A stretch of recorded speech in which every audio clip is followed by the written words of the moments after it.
President, we can't thank you enough. And in 6 months or a year, we're going to begin to see the benefits. I can't wait to see what's happening 3 or 4 years down the road. Thank you, Mr. President. What a great guy. He got it right from the beginning. He got it before almost 25% tariffs over there. They got it too. on all the automobiles. You know, we won the state of Michigan. Spy's doing well after that. Bitcoin's jumping. But we won I mean, Michigan. drag going up. I want to just thank you all. The auto workers were fantastic. The Teamsters were fantastic. They like it. Market likes it so far. I'll tell you. Thank you very much. I appreciate it. You're going to be very happy very soon. And you probably see what's happening with all of the, not only car companies, but car companies in particular. You see it with all of the ones they're moving, they're announcing day in, day out. You're seeing it. Nobody's ever seen anything like that. With today's actions, we're also standing up for our great farmers and ranchers who are brutalized by nations all over the world. It's brutalized. Man, look at the Canada, comments there. by the way, imposes a 250 to 300% tariff on many of our dairy products. They do the first can of milk. They do the first little carton of milk at a very low price, but after that it gets bad, and then it gets up to 275, 300%. So when they're figuring what's Canada charging, they say, oh, about 2% to 3%. But take a look at what happens down the road. When you look a little bit, it's not a pretty picture, and we don't like it, and it's not fair. It's not fair to our farmers. It's not fair to I'm over here trying to flip them. and with countries like Canada, you know, we subsidize a lot of countries and keep them going and keep them in business. In the case of Mexico, it's $300 billion a year. In the case of Canada, it's close to $200 billion a year. And I say, why are we doing this? Why are we doing this? I mean, at what point do we say you got to work for yourselves, and you got to? This is why we have the big deficits. This is why we have that amount of debt that's been placed on our heads over the last number of years, and we're really not taking it anymore. Through non-tariff barriers, the European Union bans imports of most American poultry. You understand? They say, we want to send you our cars, we want to send you everything, but we're not going to take anything that you have. Australia bans, and they're wonderful people and wonderful everything, but they ban American beef, yet we imported $3 billion of Australian beef from them just last year alone. They won't take any of our beef. They don't want it because they don't want it to affect their farmers. And you know what? I don't blame them, but we're doing the same thing right now, starting about midnight tonight, I would say. Man, I didn't know it turned black when I got off of it. American rice farmers an overquota, it's called, a tariff rate of 65%. Let me see if I can do something about charges 50. Actually, they charge different, from 50% to 500 and. Yeah. 13%. In Japan, our friend charges us 700%, but that's because they don't want us selling rice and other things. Who can blame them, Madam Secretary? Agriculture, great job you did on eggs, by the way. The egg prices came down 50%. We got them down 50% once we got involved. They were going. All right, I think it's working when I do this. Egg prices, they were going through the sky, and you did a fantastic job. Now we have lots of eggs, and they're much cheaper, down about 59% now, and they're going down further. Oh, but it's half a screen. 2.8% for so many things that other countries are charging 200%, 300%, and 400% for. If imposing tariffs and protective barriers made nations poor, then every country on earth would be racing to eliminate these policies, and China would be the first on line. They run a very strong country, but they're not first in line, and the American people are paying a very big price. From 1789 to 1913, we were a tariff-backed nation, and the United States was proportionately the wealthiest it has ever been. Trying to do this on one screen is insane. In the 1880s, they established a commission to decide what they were going to do with the vast sums of money they were collecting. We were collecting so much money so fast, we didn't know what to do with it. Isn't that a nice problem to have? What do you think, Marco? Good problem? Marco would love that problem. But we don't have that problem anymore, but we're not going to have it very much longer, I will tell you. But they collected so much money they actually formed a commission to determine what they were going to do with the money, who they were going to give it to, and how much.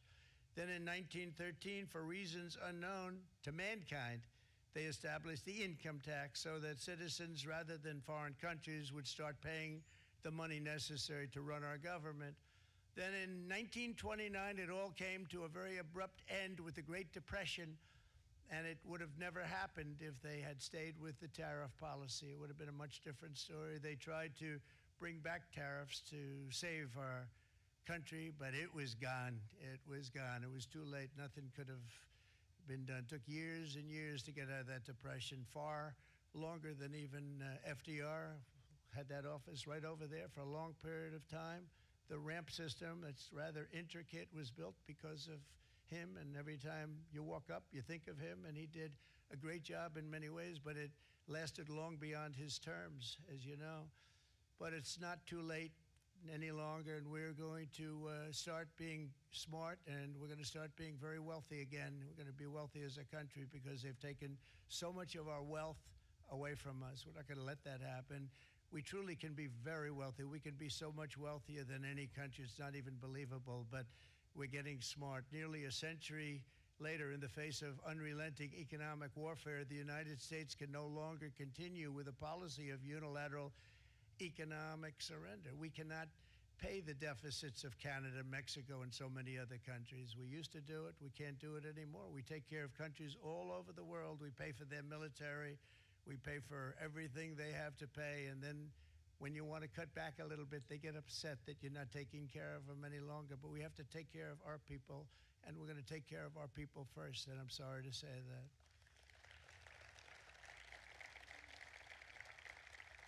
And today we're standing up for the American worker, and we are finally putting America first.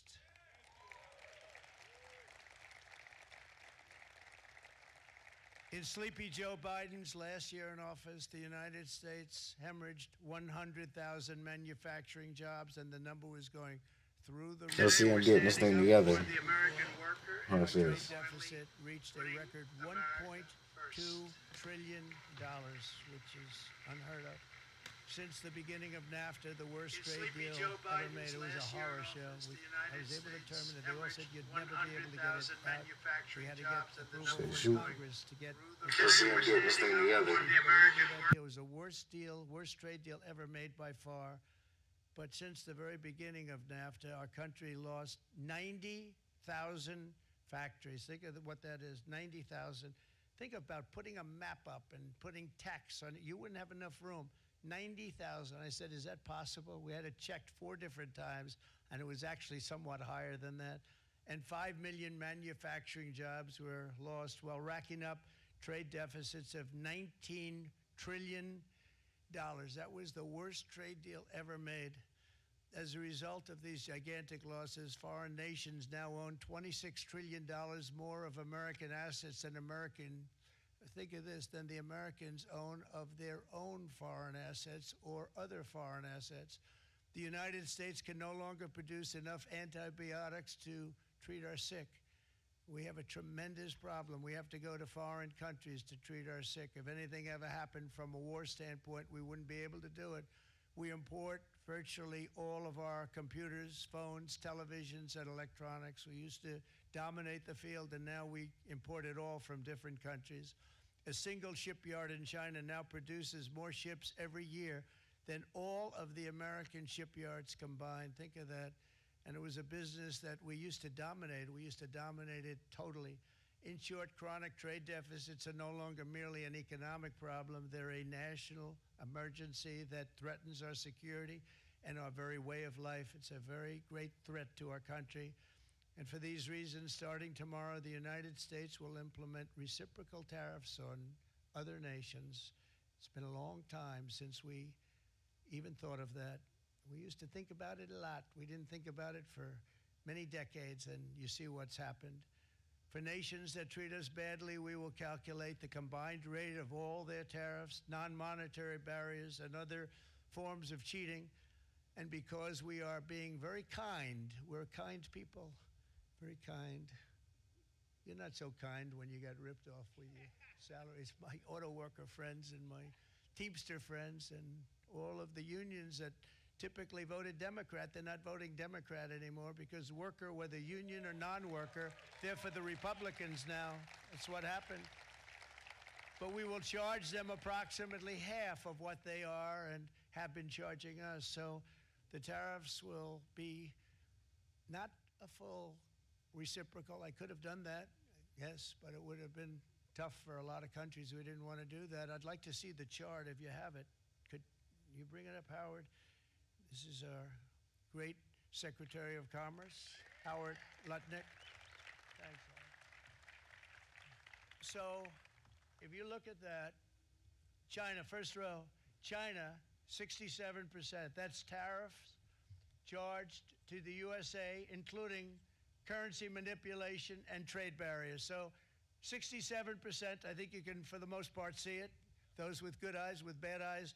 We didn't want to bring, it's very windy out here. We didn't want to bring out the big charts because it had no chance of standing. Fortunately, we came armed with a little smaller chart. So 67%, so we're going to be charging a discounted reciprocal tariff of 34%. I think, in other words, they charge us, we charge them less. So how can anybody be upset? They will be because we never charge anybody anything, but now we're going to charge. European Union, they're very tough, very, very tough traders. I can't wait for that. European Union, Here's some union they rip us information. off. It's so sad to see. It's so pathetic. 39%, we're going to charge them 20%, so we're charging them essentially half. Vietnam, great negotiators, great people. It looks like they're still good. The problem is they charge us 90%. We're going to charge them 46% tariff. Taiwan, where they China. took all of our computer chips and semiconductors. We used to be the king, right? We were everything. We had all of it. Now we have almost none of it, except the biggest company is coming in. We're going to end up with almost 40%. Lee Zeldin's working. I'm trying to see who got the most on the right, and it's looking like company. Mr. Wei of one of the the ones near the bottom got 10 as equal. But other than that, everybody else is taxing us more from the looks of it. 32%. Japan, very, very tough. Great people. Like 97 Again, to 49. People for doing it. I think they're very smart in doing Sound like a it. risky deal right Right at that Oval Office, right over there, right behind the Resolute desk or whichever desk they chose. Japan, 46%. They would charge us 46%, and much higher for certain items like cars. That's just a volume or something. 46%. We're charging them 24%. India, very, very tough. I'm gonna have to Very, just very come tough. closer or something. The Prime Minister just left. And he's a great friend of mine, but I said, you're a friend of mine, but you're not treating us right. They charge us 52%. You have Sound to good. understand, we charge them almost nothing for years and years and decades. And it was only 7 years ago when I came in, we started with China and charged them. We took in hundreds of billions of dollars from China in tariffs. And they understood, honestly. President Xi understood. He said, look, I understand. And the other countries, and they all understand. We're going to have to go through a little tough love, maybe, but they all understand. They're ripping us off, and they understood it. Prime Minister of Japan, Shinzo, was Not too Shinzo Abe. shabby. He was a fantastic It definitely man. He was doesn't unfortunately capture as taken much of from the us, background, which I assassination. should have probably had it But on. I went to him and I said, Shinzo, we have to do something. A trade is not fair. He said, I know that. I know that. And he was a great gentleman. He was a fantastic man. But he understood immediately what I was talking about. I said, Shinzo, we have to do something. He said, I know that. And we worked out a deal. And it would have been a much better deal. But frankly, there were many years left on the deal that was made previous to my getting there. But it was something. Previous to my getting If you there. look at Switzerland, 61% to 31%. Indonesia, Malaysia, Cambodia. Oh, look at Cambodia, 97%. We're going to bring it down to 49. Chill, They making made a money, fortune chilling with out the on United stream. States of America. United I definitely got to bring up 10%, more screens and operate and we'll it go that way, 10%. so I we'll can do just the have same this thing. set up. South I was Africa, not prepared oh, to have 60%, a- 30%. But I just had to Those are throw on the live stream real quick bad and just things watch going this. on in South Africa. You know, we're paying them billions of dollars, and we cut the funding because a lot of bad things are happening in South Africa. The fake news ought to be looking at it. They don't want to report it. Brazil, 10%, 10%. Bangladesh is 74%. So you see what's going on. Pakistan, 58%. Sri Lanka, 88%. So what we're doing is we're taking not the full, we could take the full 88%. Thanks a lot. He's doing a very good job. How's he doing, all right? I think you better take it with you. It's not going to last very long. He's going to put it, it's going to follow you down with the wind. I brought a hat just in case it got too windy, but here, would anybody like a hat? I'm not giving it to a cabinet. I'm giving it to the auto workers. Come here.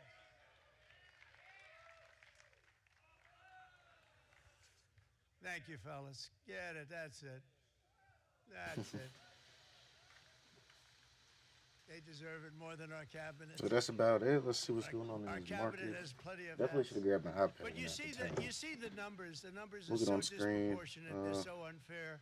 We definitely had a boost. We will establish a minimum baseline tariff little boost of 10%. You notice that on the increase chart? in bias. And that'll be on other countries to help rebuild our economy and to prevent cheating. So we're going to have a minimum. Trump's wrapping it up. We're going to be very severe on the people that at the I gate just want, that watch where's the Bitcoin tariffs down here and at watch the bottom? the product coming in, because there's been a lot of. It's not bad either.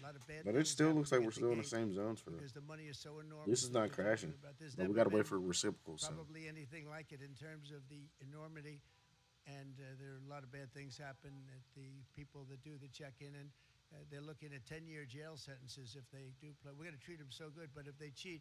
My thing is, if it's just like, all right, whatever, market can just rip from Foreign it. nations will And then we're finally back be to asked where to we pay were. for the privilege of access to our market, the biggest market in the world. We're right now the biggest market in the world. We had a great country 4 years ago in terms of the economics. We were doubling up on China. We were doing so well. Nobody was going to catch us, but so much of it slipped away over the last 4 years under Biden. I campaigned on this policy throughout last year, and today that promise was made, and it was also a promise, as you know, that was kept. Promises made, promises kept. To any company that objects to our common sense reciprocal tariffs, again, reciprocal. I get a reciprocal. Back and forth. And I call this kind reciprocal. This is not full reciprocal. This is kind reciprocal. But what we do is we cut it in half. We charge them. My answer is very simple. If they complain, if you want your tariff rate to be zero, then you build your product right here in America, because there is no tariff if you build your plant, your product in America. And we've seen companies coming in like we've never seen before. Likewise to all of the foreign presidents, prime ministers, kings, queens, ambassadors, and everyone else who will soon be calling to ask for exemptions from these tariffs. I say, terminate your own tariffs, drop your barriers, don't manipulate your currencies. They manipulate their currencies like nobody can even believe, which is a bad, bad thing and very devastating to us. And start buying tens of billions of dollars of American goods. Tariffs give our country protection against those that would do us economic harm. And many people were looking to do us economic harm. Maybe not so obviously, but they were doing tremendous economic harm. But even more importantly, they will give us growth. These tariffs are going to give us growth like you haven't seen before. And it'll be something very special to watch. I am so looking forward. And Brian, it's going to happen. See, that's why I got quiet for a second, because that's exactly what I wanted to hear from Trump. Exactly. This is better than what I expected, to be honest. All around the country, and you see that is before. These are big, rich companies. And when I want to listen, I listen. $61 billion When I should be quiet, on a big I'll be quiet. plant going up. It's going to be announced over the next 2 days, and they already started work. Many of these the biggest companies in the world, they've committed to build. We're going to build, sir. I didn't miss that last part, though. And they wanted to know if they could have a press conference. I do as many as I can. I'm pretty busy trying to stop Russia and Ukraine and the Middle East. We got to stop that. We got to stop the Houthis, which we're making tremendous. They like shooting ships down and out of the water, sinking ships. They get a kick out of it, but they're not getting such a kick out of it now, are they? Mr. Secretary. They're not getting such a kick out of that now. But here are just a short list of some of the companies that have already announced and committed to investment. And this is a company that built its factories and its plants in China. Apple is going to spend $500 billion. They never spent money like that here. They're going to build their plants here. SoftBank, OpenAI, and Oracle, great companies, are investing $500 billion almost immediately. NVIDIA, a hot company, is investing hundreds of billions of dollars. They just announced. TSMC, the biggest, most important company in the world of chips from Taiwan, with no investment from us, is investing $200 billion. And they said the reason was, number one, the election of November 5th, and number two, the tariffs. They don't want to pay the tariffs, and the way they're not paying it is to build their plant here. So we're going to go from almost no percentage. We used to have 100% of the chip market. Now it's hear that? Taiwan. Almost all of it's in Taiwan. I've been trying to tell other them. countries, but mostly in Taiwan. And think of it. We had 100%. We lost it because this is what people we need. in that this is what I office was that waiting didn't for. do their job. They allowed it You hear to the be tariffs, stolen from us. but not only Johnson & reciprocals, Johnson, great but company, the response to $55 tariffs. billion. Eli Lilly, $27 billion. Meta is investing $500 billion. Wow. DeMac is investing $20 billion. CMA, CGM, $20 billion. And then you have Merck and Clarios, Stellantis, General Motors, GE Aerospace, Honda, Nissan, Hyundai are all putting in billions and billions of dollars, and they're committed 100%. I was trying to listen for GM. And we have never had, General Motors. we've never had, and this is after Maybe you said it. 2.5 months. This is not. I thought so, this but is it sounded after like just a short. the This way all took he was place as flowing. soon It as sounded we like a came out with whole different what company. everybody wanted to do. You know, I watched a gentleman today on television. He used to work with Lee Iacocca, a very respected automobile person, and he said, you know, because they're asking people, they try and get as many negative people as they can, but they can't find them too much. It's pretty hard to find in terms of what we're doing, especially when they see all this investment. They said, so tell me, what do you think of what Trump is doing from the automobile standpoint? He said, I can't believe it. Somebody is finally, he's an older guy, real pro, really top guy, with Lee Iacocca. He said, I never thought I'd see the day when this would happen, where somebody had the courage to go and do what has to be done.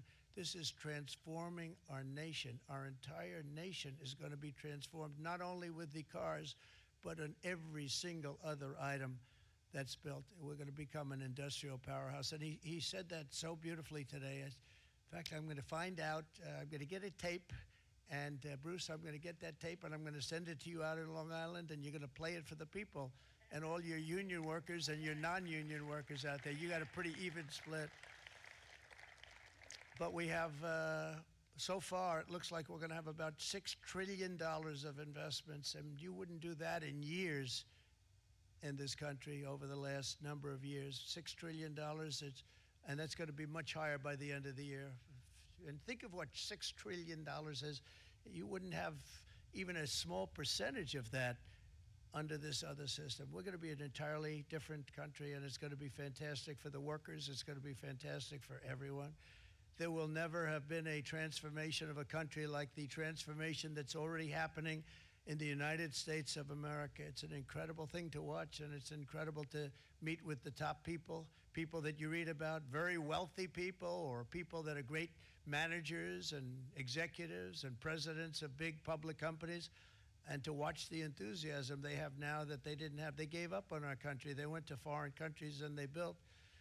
Companies are pouring into our country at levels never seen before, with jobs and money to follow, and it's really beautiful. In the coming days, there will be complaints from the globalists and the outsourcers and special interests and the fake news. Always, fake news will always complain.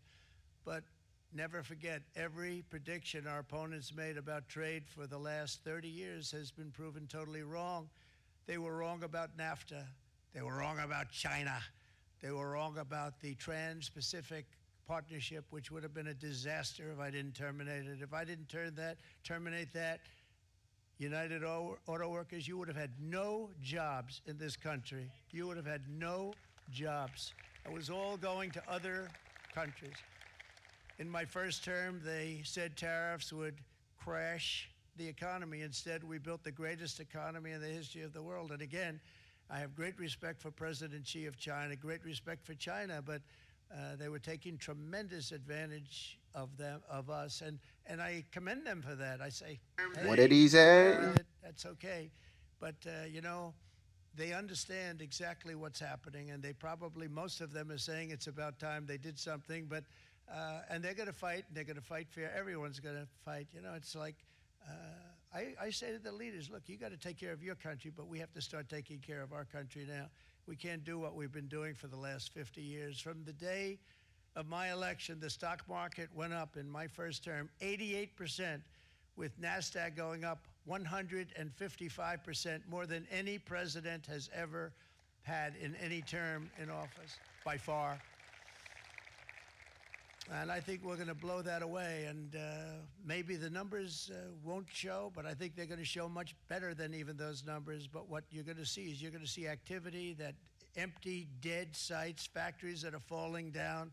Those factories will be knocked down, and they're going to have brand new factories built in their place. They're not only talking about renovating, they're talking about brand new, the best anywhere in the world, the biggest anywhere in the world. I have a friend who builds car plants, and I said, I want to see the biggest and the best. He said, well, we have to go to Mexico.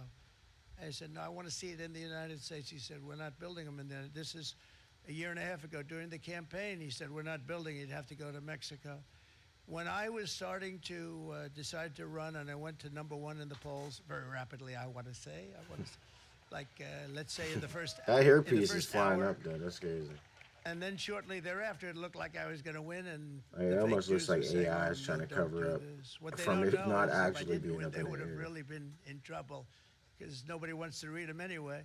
But I tell you what, when it looked like I was going to win, I announced that I was going to be doing exactly what we're talking about today. Great consistency, actually, because I've been talking about it for 40 years.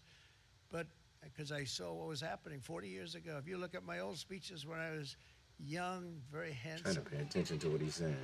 But since it's not about real information, people would say, being top on a piece. television show, I'd be talking about how we were being ripped off by countries. I mean, nothing changes. You about to be very ripped much. off in a minute. Change with the countries. You think you can Nothing rip me really off? changes.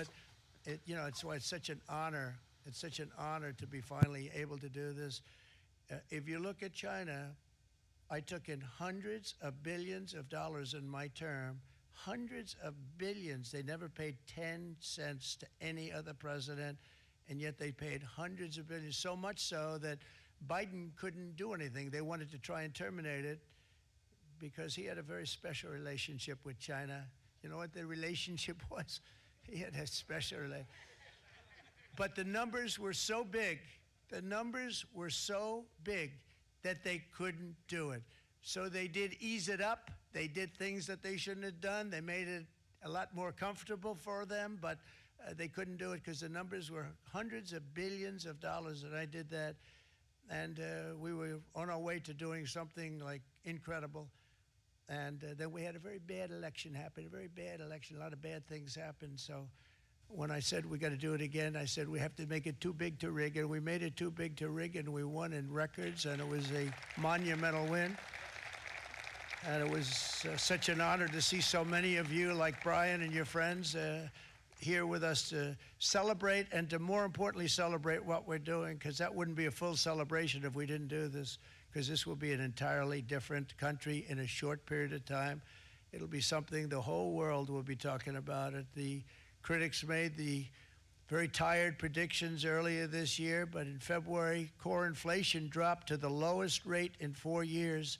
And the price of eggs, as you know, just in a month and a half, we were there for 4 weeks. And the first week, I got blamed for eggs. I said, I just got here. They said eggs have gone up at like 250%, and you can't get eggs. And they were going crazy. And I said, I just got here. And then we got to work on eggs, and we got to work on everything. And our great Secretary of Agriculture, you did a fantastic job. Brooke Rollins, she did a fantastic job. And as I said before, the price of eggs dropped now 59%, and they're going down more, and the availability is fantastic. They were saying that for Easter, please don't use eggs. Could you use plastic eggs? I said, we don't want to do that. We want to, and you really came through. It's an amazing job. Thank you. Oh, very yeah, I much, was wondering Mark. what You people did were great. going to do for But Easter. likewise, an old-fashioned term that we use, Oh, right. groceries. I used it on the About the campaign. vanilla eggs, but I forgot It's them such an plastic old-fashioned ones. term, but a beautiful Yeah, I term. got Groceries. plastic eggs. So it says a bag Oh, with and different forget things about in it. the real eggs. Groceries went through the Not roof. participate in Easter. And I campaigned on that. I talked about the word Same old. groceries for a lot. Who did? And energy costs now are down. Groceries are down. Gasoline is way under $3, and people are beginning to be able to buy things and live again. We brought prices way down. We created 10,000 already in a few weeks, new manufacturing jobs, and it was that took place in 1 month. Numbers that they haven't seen in a long time. We had virtually no inflation under my term. We had virtually no inflation for 4 years, but after transitioning over to Sleepy Joe, it went from almost non-existent to the highest in the history of our country. They had the highest inflation in the history of our country, brought up by energy and bad spending and bad policy, and a lot of bad things happened. How about allowing millions and millions and millions of people to pour into our country with open borders, where it's so sad to see even now, and I see our great secretary of you have done. Stand up, please, Christy. Stand up. Christy Noem and Tom Homan. These people are doing a great job, but gotten them out in records. We have problems with judges that don't want them to go out. They want Tren de Aragua, and they want MS-13, the most vicious gangs ever. Nobody's ever seen anything like it. Absolute killer gangs. They kill people. They don't even think about it. And we put them out, and we have judges now, radical left judges that want to, they don't want them to go out. They want them to even be brought back. Let's bring them back. You've done a fantastic job, and please thank everybody. Homeland Security, thank everybody. Appreciate it. And we now have a border that's the best border that we've ever had, even better than it was my first term. My first term we did good, but this one we really specialized in. We've done really well. And we had records then. We had the best, safest border. 4 years ago, we had the best border there ever was. And now we have, you've actually matched it and done even better. And we're going to get it down the right way. And we want people, by the way, to come into our country, but we want them to come in through a legal process. We want them to come in legally. We need more people. We need people to run these plants and to help the auto workers and the Teamsters and the non-union people and everybody else. But we need people and the farmers. And we're going to let people come in, but they want to come in. We want them to come in legally. They have to have the capability of loving our country, not people that hate our country. We don't want them in our country. And now we're going to pass the largest tax cuts in American history, and that's where we're relying on Mike and John Thune. And we will not cut Social Security, Medicare, or Medicaid benefits, and the Democrats will, because if they got in, the entire economy would collapse. This country was heading for a collapse under the people that you saw. They were horrible. I think one of the reasons people like the job, my highest approval rate is because I think they're comparing me to the worst administration in the history of our country, so I appreciate that at least. But Speaker of the House Mike Johnson and Senate Majority Leader, appreciate it, Mike. John Thune have been fantastic, by the way. But they've been working tirelessly on taking the next step to pass the plan for our one big, beautiful bill. I'd like to name it that if you can. One big, beautiful. I made that statement about 6 months ago, and everybody calls it one big, beautiful bill. And it will be that. It'll have everything, the big tax cuts and every incentive there is. And it'll be fantastic. And by the way, for the cars, we're asking for an interest deduction on a loan. So if you build the car, only in America we do it, Brian. If the car's not built in America, you don't get the interest rate deduction. But if you build the car in America, if you buy a car, if it's built in America, then you get an interest rate looks like they like the tax deduction. That's a big thing. It's going to be a big thing. I think that's going to pay for itself very quickly, that deduction. Never happened. We've never had anything like that before. Somebody said, where did you get the idea? Because it's so basic. You would think that would have happened a long time ago. It never did, and I'm very happy it didn't, because now I can say that was my idea. But we're going to get us closer to the debt extension. We have to get the debt extension passed, and I know you're going to be able to do that, Mike, and it's very important that you do that. And all of the other things that the Senate budget plan gives us, along with working, because I know they're working together, John and Mike, and the two bills are going very well together. We need to get our shared priorities done, including certain permanent tax cuts. We want the tax cuts to be permanent, spending cuts, energy and historic investments in defense, border, and so much more. We're covering everything. These will be phenomenal. There'll be no bill like this going to straighten. One bill is going to straighten out our country for many, many years to come. And we said, let's just do it and let's get it done. And some guys will love it and some guys will like it a little bit less because they're not getting what they were exactly looking for, but they're getting a lot. They'll never, if we get this done, it'll be the most incredible bill ever passed in the history of our Congress and Senate and congressmen, the senators and the congressmen, many of whom are here today, will be very proud of themselves. I really believe that it's going to set us on a whole new prosperous path. We're going to cut spending and right-size the budget back to where it should be. We're going to do that very strongly. Thank you, Rick. Thank you. John, thank you. Oh, look at all of our senators over there. Oh, boy, that's a nice group of people. But I won't like them so much if they don't get this bill done. That's a great group, and Congressman, thank you very much. I appreciate it. Tremendous people. The Senate plan is my complete and total support, and the House plan likewise is very similar. They're moving along pretty much at the same clip, and as soon as you're ready, you'll show it to me, and I'm sure it'll have my support, Mike.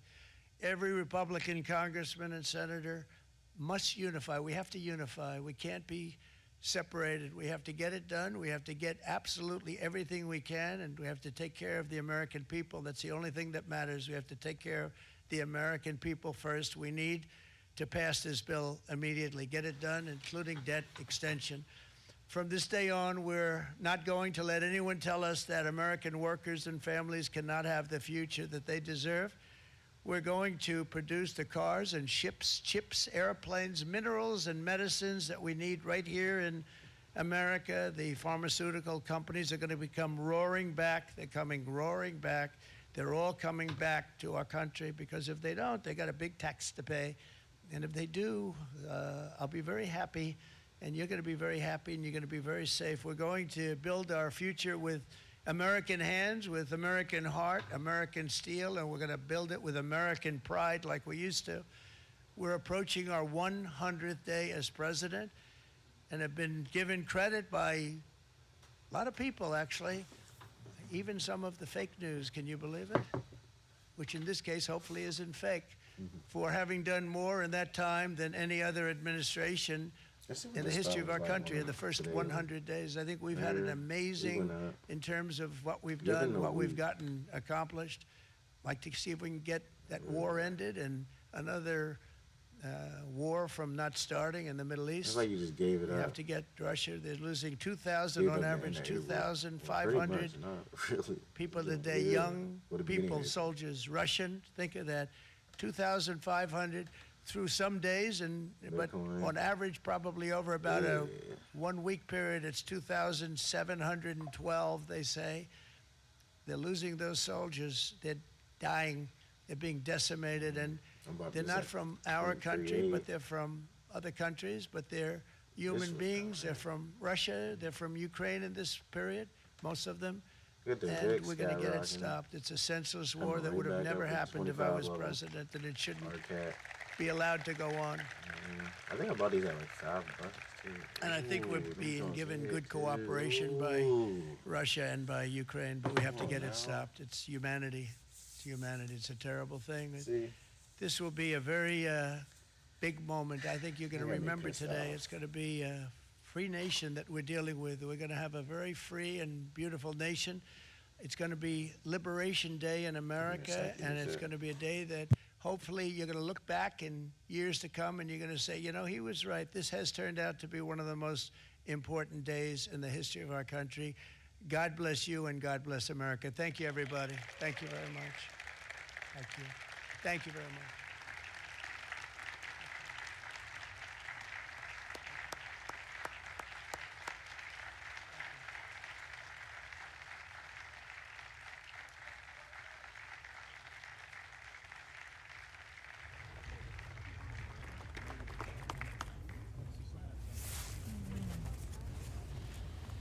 that's it for Trump. Let's get back to the charts. Wrap up the stream. Market is coming down as you see. Let's go on a daily. Gave up today. That looks lower. Go on a week. Why do I feel like this was more than that? Nah. Still looks like we're falling, bub. Watch the response to the other country. Or cat. Damn, they're here with 760. That's what I like. That's impressive right there. Impressive. Especially at them dips. Look at that level right there. Look at that bounce. Look at bouncing off of support. Just shot off after earnings. I say we get a pullback. 640. If it does. These should continue to go out. Or stay in this range right here. Literally on screen. Day range is damn near the range, basically. If you get it out right here, perfect. Sell it up here, great. That might be my next. Yeah, let me put an alert on this. Yeah, TMC, I remember that. That's clear as day right there. That range is easy, just looking at the daily. The week even tells you that. Bad here, sell it here. Bad here, sell it here. Boop, boop, sell. Look, resistance. But if it breaks this resistance, how far can this really? 240.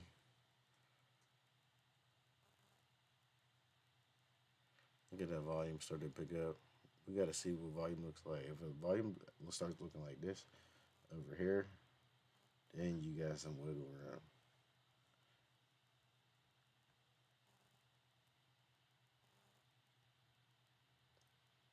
Damn, you can really see shit. After I start adding some more stuff to this. But these small screens, I want to see so many charts at once.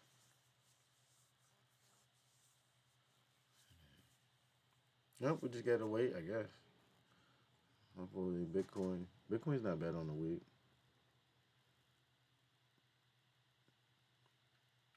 I guess that's the day right there. Woo! And then I know I was coming back. You know what I'm saying? Like the video, subscribe, share it. I'll make sure I'll be better prepared next time. I didn't know how to control it really. But hey, it sounds good. It looks good right now. We out here.